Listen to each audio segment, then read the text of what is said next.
Hey Greg, just read your comments to my last video, and I thought that I would jump into this a little bit more directly because I think, like I said, I agree with what it is you're saying, but you're acute and you need to be a little more obtuse with how it is you're approaching the body, the corpus of language as a whole, as your function. If you notice, your videos reviews are very low when it comes to this atheism theism argument, because you're narrowing your conceptual framework and you're pigeonholing it, like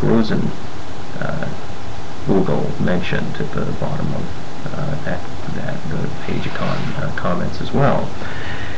And so I wanted to illustrate how it is you're acute, and then kind of talk about the canons of the accepted conceptual framework and the common vernacular aside of that. In order to illustrate this, I wanted to go ahead and speak about statues. And first of all, I wanted to speak of Voltaire's bust. So a child walks into a museum and he approaches Voltaire's busts, and he asks the curator, well, where's the arms? Where's the arms on this? And that's how he sees the bust, that the bust is missing something.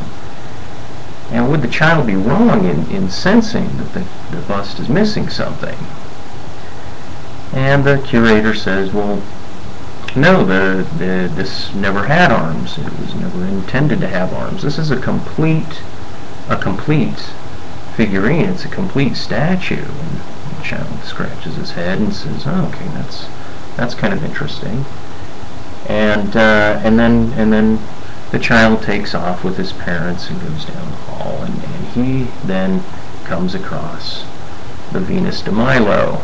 And the Venus de Milo is there, and the child starts explaining to the parents that they think it's really interesting that the sculptor just built the Venus de Milo in this particular fashion.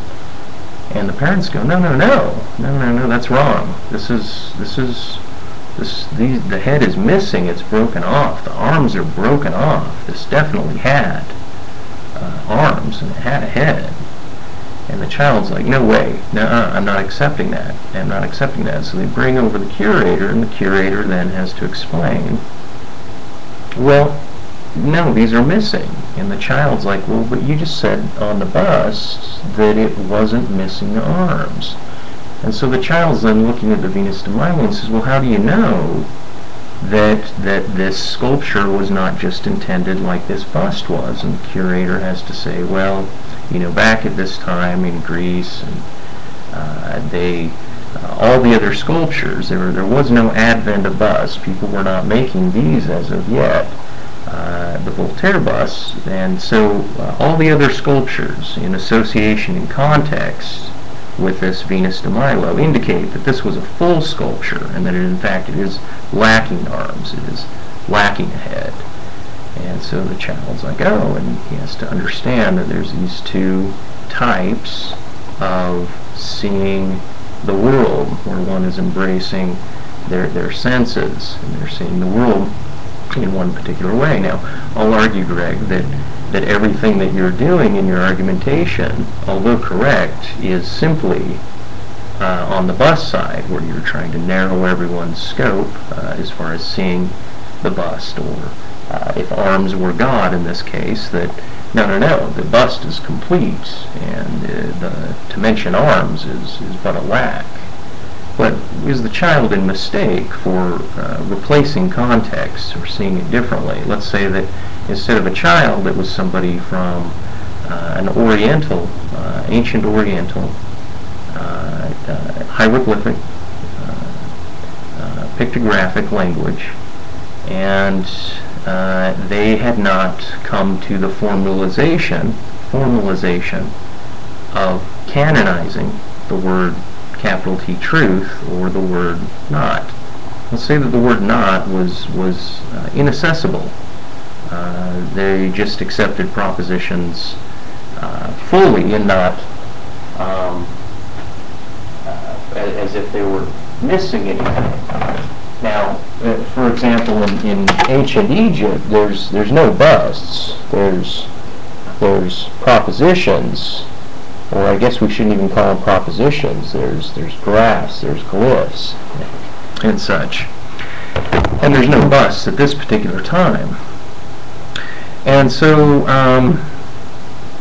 where I want to take this conversation is to say that you have taken Zermelo's axiom, and I know you appreciate Wittgenstein, and a lot of people speak, the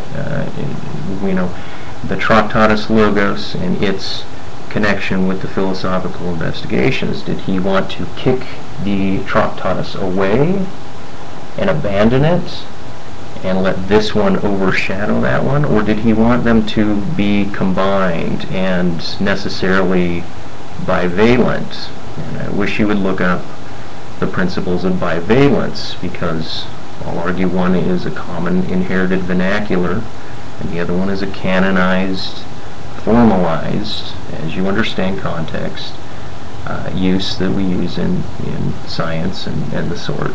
But that atheists saying that they lack God, that atheism is a lack, is not wrong. It's not wrong. It's part of this other category, and it's not part of this one, and so you're busy trying to move them over here. Now, and as soon as Ashcombe asked Wittgenstein, what does this mean in language? He's trying to bring the symbolic, kind of like the Magritte, this is not a pipe. As soon as I could translate the French and see, oh, he's saying this is not a pipe, so we're going to separate the proposition, that which is put forth from the corpus of language, where we reanalyze it and we add language to describe it, that is secondary to the initial corpus of language as a whole. Now, Morrissey's set theory, once again, that's different from Zermelo. Zermelo has this axiom of infinity. Well, Morrissey does not have, he brings up a power set, and there's at least one set that's an empty set. And the reason that this is brought about, or the reason that this, I mean, it's a solid set theory, right? But by having that absence, that allows lambda calculus to come in. Lambda calculus requires a function, a convention. The convention of the proposition is then read left to right, and it can be separated, where the function is always outside of what's said, or it can be nested within what's said, and it can be done so infinitely. But the axiom of infinity, if you look up Kripke's set theory, you're going to see that Kripke has an axiom of infinity, right? But Wittgenstein has objections to this axiom of infinity, and he goes on to state these, and that's why I read what I was reading at the beginning of the last video. But the thing about this is that the convention of the reed to set up a function, there was a formalization. This formalization took place in time. Prior to that, we have a body of knowledge. You're saying that God is not an object that can be used in a set. Well, neither is a number. Or God is as useful as an integer in set theory as a number is. A number is not an object. There's no Platonic 2 floating around, right? So the lambda set theory, and speaking about these different conventions, these different functions, these will how to put it? This will open up a domain of discourse, right? And so a domain of discourse and principles of bivalence show that there's this maximum load of carnality in real numbers that eventually reaches its max, and it cannot go any further. So secondary ordered logic cannot be re-reduced, even of your own argument. The secondary predication, secondary logic, is not re-reduced back down to the primary, to the first order, but the first order is always attempting